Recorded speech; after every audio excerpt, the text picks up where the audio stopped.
Nah, di sini besok pasti juga akan ada seperti Fahri Hamzah di sini. Yaitu apa? Di sini bahkan partai Fahri Hamzah tegaskan tolak PKS gabung koalisi Prabowo. Nah, apalagi juga koalisi yang sangat gemuk sekali ya, dan bahkan juga banyak partai-partai di situ. Otomatis lah, ketika pada waktu lalu menjadi lawan-lawan politiknya, tiba-tiba akan bergabung, itu pasti setidaknya ya ada pro dan kontra lah di internal dari koalisi Indonesia Maju dari Pak Prabowo Gibran. Menurut saya sudah pasti, apalagi kalau saat ini sudah dipastikan ya, yang menjadi lawan-lawan politiknya pada Pilpres 2024 ya seperti PKB dan juga Nasdem, ya setidaknya akan merapat ke kubu Pak Prabowo Gibran. Ya semuanya bisa terjadi, ya ada penolakan sedikit pasti terjadi. Di sini dari Fahri Hamzah bahkan juga menegaskan tolak PKS gabung koalisi Prabowo. Wow, ya memang sih kalau hitung-hitungan dari jatah kursi menteri misalnya, di situ pasti juga ya setidaknya akan berkurang lah dari jatah menteri yang akan diterima dari koalisi Indonesia Maju kalau ada penambahan dari lawan-lawan politiknya pada waktu lalu saat ini bergabung. Pasti setidaknya ya jatah menteri akan berkurang di situ. Nah, dari sini saya juga penasaran ya. Kira-kira komentar-komentarnya seperti apa ya ketika partai Fahri Hamzah di sini tolak PKS gabung koalisi Prabowo. Oh ya, sebelumnya saya baca dulu ya beritanya seperti apa ya di sini. Nah, di sini dari Gelora. Wah, itu Partai Gelora. Wah, jangan-jangan ini milik Partai Gelora ya. Di sini juga gelora.co. Di sini Partai Gelora. Keberadaan apabila Partai Keadilan Sejahtera PKS bergabung dalam koalisi partai politik pendukung pemerintahan Prabowo Gibran. Pasalnya Gelora menilai kalangan PKS kerap menyerang pasangan Prabowo Gibran sepanjang masa kampanye Pilpres 2024. Ya menurut saya sih memang seperti itu ya. Itu konsultasi Pilpres ya, serang menyerang menurut saya juga biasa sekali. Apalagi pada waktu lalu misalnya Pak Prabowo yang selalu nyerang pendukung-pendukungnya, di situ juga oleh Presiden Joko Widodo langsung dijadikan menteri. Semuanya bisa saja terjadi di situ. Di sini Sekretaris Jenderal Sekjen DPW Partai Gelora Mahfud menyebut apabila PKS gabung koalisi Indonesia Maju akan terjadi pembelahan antara PKS dan pendukung fanatiknya yang kerap menyerang Prabowo Gibran. Menurut dia, sikap elit dan akar rumput sangat berbeda. Jika sekarang PKS mau merapat karena alasan proses politik sudah selesai, apa segampang itu PKS bermain narasi ideologisnya? Apa kata pendukung fanatiknya? Sepertinya ada pembelahan sikap antara elit PKS dan masa pendukungnya, kata Mahfud dalam keterangannya di Jakarta pada tanggal 27 April. Dia menjelaskan pendukung PKS selama masa kampanye getol melakukan serangan negatif secara masif terhadap Prabowo Gibran dan juga Presiden Joko Widodo. Serangan itu pun dibungkus dengan narasi ideologis. Nah, jadi seperti itu ya. Tapi menurut saya semuanya bisa terjadi kok di Pilpres 2024 dan juga sesudah Pilpres 2024 di sini semuanya bisa terjadi. Ya kalau kita lihat manuver dari Presiden Joko Widodo pada waktu lalu juga banyak pendukung-pendukung fanatik dari Presiden Joko Widodo akhirnya juga ya mengalihkan dukungan, dan yang dulu yaitu yang sering mengolok-olok presiden, mengkritik Presiden Joko Widodo, tiba-tiba saat ini memuji-muji Presiden Joko Widodo. Ya memang seperti itu di dunia politik kalau menurut saya. Nah, dari sini saya juga penasaran kira-kira komentar-komentarnya seperti apa ya di sini. Gagal ke Senayan takut nggak kebagian jatah menteri. Bagaimana kalau begini saja? PKS tegaskan tolak tegas Bung Fahri kembali ke kandang PKS karena nasib Gelora ini mungkin selamanya tidak akan pernah menggelora kalau Gelora jilat dia. Apakah di sini ya?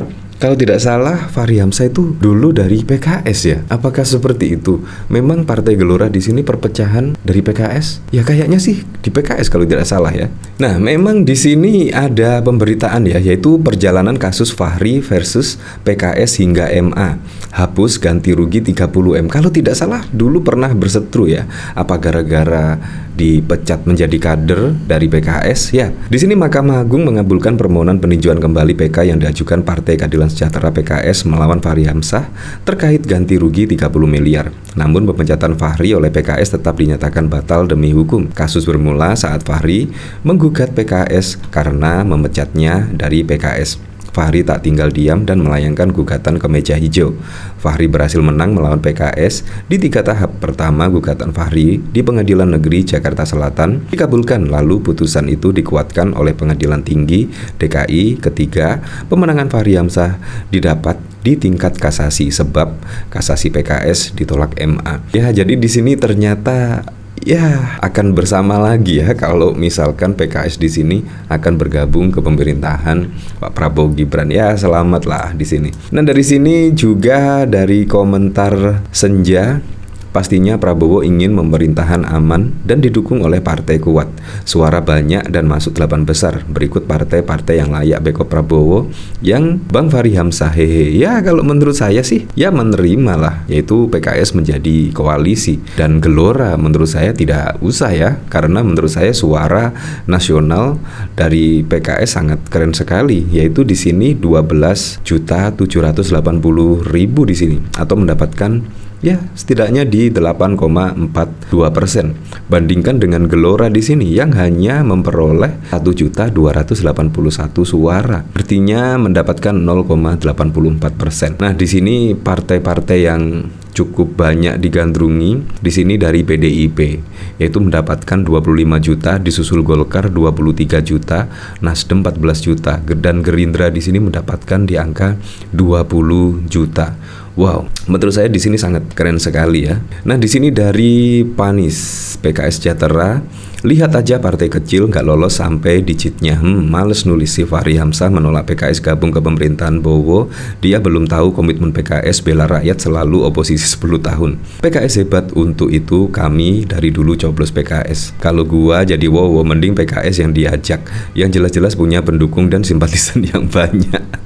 Ya, ini cukup masuk akal sekali. Logikanya siapa yang mau pilih atau mendengarkan partai yang performanya hanya 0% versus 8%?